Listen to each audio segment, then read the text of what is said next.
Up, we have criminal court judge Luke Nichols and John B. Stevens Jr. I think he made a mistake. I'm the criminal district court judge, but Luke's running against me for this. Just want to clear it up. Well, just discussing the race. We look a lot alike. In order to open up, why don't we just allow each of you guys, and we'll start with you, Mr. Stevens, Judge Stevens. What's caused you to seek office again, and what are you excited about this upcoming term? Jefferson County is the 21st largest county in the state with the 15th highest crime rate. We've got a battle. We've got a war going on. There is no other county that has a disproportionate crime rate to its population. What are we doing about it? In the criminal district court, I just finished my 615th felony jury trial. Somebody pointed out that is a world record. If you look in the internet, no one has ever tried that many trials. No one has ever. Pull it up. Has any district court judge ever tried more than 600? I'm the guy that comes up. We are working feverishly. We've got a fire in this county of crime. Most of the crimes that we deal with are violent crimes. And I I was born in Port Arthur, grew up in Groves, went to Port Neches Groves High School right over there, and graduated from Port Neches Groves. My time is up. And went to Lamar University and picked up my undergraduate degree in government. Then I went to law school at the University of Houston. We appreciate. We are trying to be respectful of everyone's time. So, with that said, Mr. Nichols, would you like to share? Well, sure. I've spent the last 20 years in the Jefferson County Courthouse, mostly as a prosecutor in Jefferson County DA's office. I've also spent several years outside representing citizens that are accused of crimes, representing people in family matters, civil matters. I had several years out on my own. I've been back in the DA's office for the last 14 years. It's time for a change in the criminal district court. It is. There's a backlog. Their cases are sitting for too long. It has to be addressed. It's not been getting any better, and that's why I'm running. Let me answer that. A backlog. Sure. That's what he's running for. That's what he says. A backlog. And it insults the people's intelligence. That's not the way it works. I try cases. I try cases. He's one of the prosecutors in the executive branch. I'm in the judicial branch. I don't make deals with defendants. I am not allowed to by law or the ethics. It's for the prosecutors and the defense attorneys to agree. 615 jury trials, and nobody's done that. You haven't gotten close to that because you dispose of most of your cases by pleas. But the Constitution says you have a right to a jury trial. And the people who assert that, they better have a judge in there willing to be vigorous in making sure that the Constitution works. But the backlog, what it insults is the prosecutors in my court. You're stating they're lazy. No, that's what no, I am not. That's your inference. Gentlemen. That's your inference, sir. Gentlemen. The prosecutors make the deals. I try cases. I don't make the deals. The backlog exists because deals aren't being We're going to move on to the next We're question. going to move on to the next question, which will still be on this, so we might have some more chatter about this. But, Mr. Nichols, what are the problems that you see needing to be addressed? Perhaps if there's any others other than what we've already covered here. Well, if we're going to say that I'm blaming my own office for what's going on in that court, that's completely false. I looked today. As of February of 2023, there was 400 cases waiting trial in criminal district court. The other court, which is the 252nd, had 100. You fast forward to about a month or so ago, 400 cases awaiting trial in criminal district court, 70 in 252nd district court. There's a disparity there, and the reason that that's a problem is the longer those cases sit, the longer people sit in jail, the longer people's lives are put on hold. The defendants and their families need resolution. Victims, they need justice. In fairness, that's an interesting statistic. Is there any data around how many have come into those two courts? That's equal. Both It's courts, roughly equal? Okay. both courts have the same resources, same caseload, same staff, everything like that. I'm a numbers guy, so I like to be able to draw proportions. Please reiterate for the crowd, when you say both courts, which courts are you speaking of? The 252nd Criminal District Court, which is Judge West, Criminal District Court, which is Judge Stevens, which I'm running for. Thank you. We're the two courts that handle felony crimes in this county. Thank you. And once again, in response to that, I'm not the guy that makes the deals. I can't make a deal with, so backlogs, the backlogs, that's because the prosecutors and the defense aren't agreeing. I try cases, and nobody's tried more than me. Understand. Go ahead, Porter. Yeah, absolutely, guys. So as judges and as prosecutors, you both see people on some of their worst days. How do we not get callous? How do we remain empathetic in our process? We can start over here with Mr. Nichols. As a reminder, you have 1 minute. Thank you. The challenge when you deal with people committing these horrible crimes is to remember they have rights that need to be respected, that there are victims involved whose lives are impacted by this, the whole community is impacted by this, and so you have to deal with these cases with a sense of fairness and compassion for everybody involved. It's not all about locking everybody up. It's not about being soft on crime either. It's being smart. It's pursuing justice. It's about doing what's right for the community. All right, the way we've been handling it, some cases have to be disposed of by convictions. Most cases are disposed of by probation. Our probation office, along with what we have done, Judge West and I, we have a 93% success rate on probation. The national average is 75. We target the problem with people who have problems, focus on doing better, having them do better, and then we have a great success rate that we're greatly proud of. But I prosecuted the 2 James Byrd murder cases when I was in the U.S. Attorney's Office. Some cases can't be disposed of by probation. And those were death penalty cases. Those were greatly deserved, as we all know.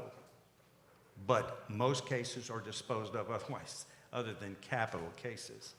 And again, our probation office is great, and we're very proud of the success rate.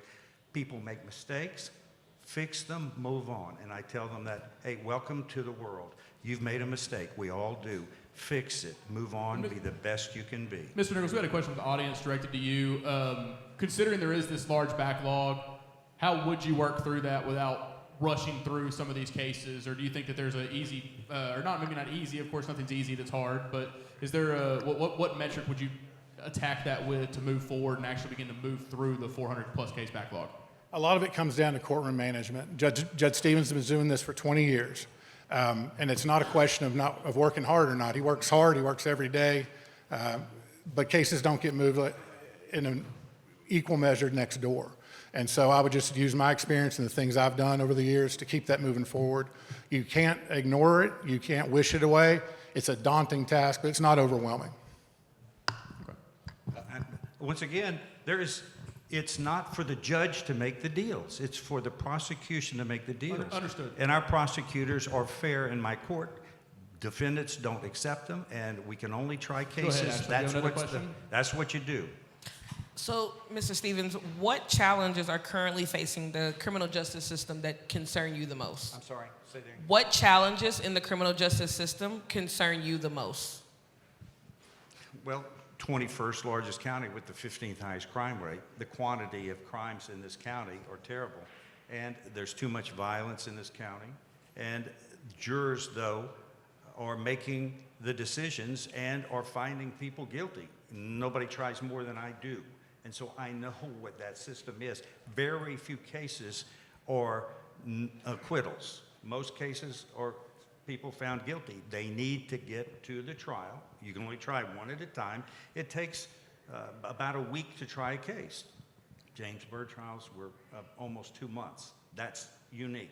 Most cases are about a week long, but you do the math. You can only do so many in a year.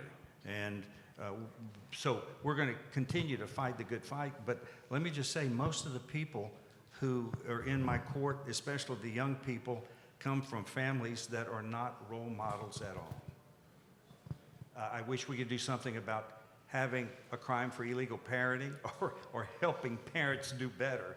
but too many young people are here and in my court. And, Drew? Yeah, I have it's a because of question. role model. So we've talked a little bit about the number of backlog. Do we have in the last maybe couple years, 5 years, I don't really care about the metric, but how many actual cases have run through those two courts? Do we know, is there a big disparity? I know there, or that is the- one of them just getting fewer cases? It's not about, both courts are assigned the same numbering. Right Okay. now, total active cases, the criminal district court has 2,000 active cases. 252nd has right about 1,500. But like I said, these courts get the same cases, they have the same resources, the same staff, all that. I have a question for One Mr. additional Nichols. audience question, real quick. Who sets the docket and the schedule? Say that again. Who sets the docket and the schedule? Coordinators, the court coordinators. Okay. And my coordinator just received, you saw it yesterday, the highest award given to a court coordinator, first one given to Jefferson County, awarded in the Supreme Court of the United States. Mr. Nichols, I have a question for you. What's the difference between those two courts as to that backlog? Oh, specifically, you mean the number or? No. You What's mentioned causing the it? number. What's the What's cause? causing it? I think it just comes down to a management style. Okay, let me be specific. You mentioned it was courtroom management. How are they being managed differently as to what's causing this issue? Cases linger in the criminal district court for too long. And with this, when cases are on the docket for years and years, they get pushed back. Cases do get reset routinely in both courts, but it happens more often in the criminal district court. Why is that, do you believe? I'm going to find out. It's easy to. Our prosecutors make more fair deals than the prosecutors in his court. That's easy to say since I am a prosecutor in that court, Judge, but that's, Let me, and one, if I All may. right, we have one more audience question. Let's go to All them. right. I have a question about the reset. So when a case is reset in the court, who determines that and who has to agree to do that? What, When a case is recessed in the court, who agrees to that recess and then the length of it? the court coordinators reset those, and we have docket schedule weeks, months ahead, and then they get reset in that way. But it's the coordinators that set that. Okay. And I'm the one that decides whether a case is accepted in a plea or not, and I try the cases. Sure. And right now, they're keeping score. We just got a pay raise last year.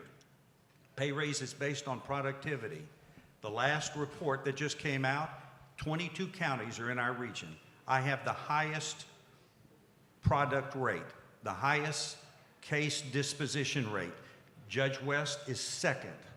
That's how overworked we are in this county. And then to close this out, as the incumbent, we'll ask you to speak first. We're going to give each of you guys a minute to share anything that you would like, and I understand that you're used to being in charge, but we will hold you to a minute in this room. So go ahead. Go ahead. Me Yeah, first? yes, sir. 1 minute. Yes, sir. Just to share whatever you would like. All right. We're doing a great job. We have a record in case settings. This court works harder than any other court. It produces more dispositions than any other court in the region. Why fix something that's not broken? And everybody knows what we do because it gets reported routinely. The great chance I had to work with the president and the attorney general in the James Byrd trial, that told me and taught me one thing, and it was a great experience of how to deal with exceptional cases and do it successfully. And I've learned a great saying: with history as our judge and a clear conscience our only sure reward, let us go forth to lead this land we love, asking for his guidance and his blessing, and always remembering that here on earth God's work is truly by and through each of us, including all of us here in this room, and Luke and I. Thank you. Thank you for all of your citizenship, and thank you for being caring so much about making a And good Mr. job in Nichols. voting. Thank you. Go ahead. Minute for you, sir.